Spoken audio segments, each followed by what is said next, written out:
日本栃木縣喺5月14號早上發生一宗嚴重嘅強盜殺人案。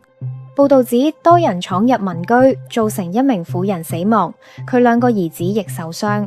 警方其後拘捕4名年僅16歲嘅少年，以及一對涉嫌為主謀嘅夫婦。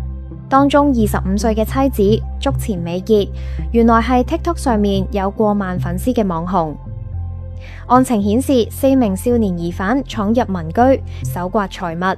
期間69歲嘅富山英子被刺傷胸口致死，身上有超過20處傷痕。佢2個仔趕到現場時，亦遭到襲擊，其中一人頭部受傷。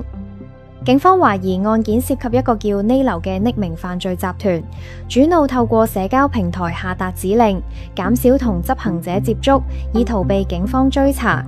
警方之後喺羽田機場同旅館拘捕28歲嘅竹前海斗同25歲嘅竹前美結，認為佢哋係幕後主謀。日媒報道，竹前夫婦案發前曾同少年見面，分發武器並分配角色，事後揸車離開栃木縣。竹前美結喺網上有大約1.7萬 fans， 平日多數拍舞蹈影片，亦有上載照顧女兒嘅親子片段。不過佢被移送檢察機關時，素顏打扮樸素，神情狼狽，令外界覺得同網上形象有極大分別。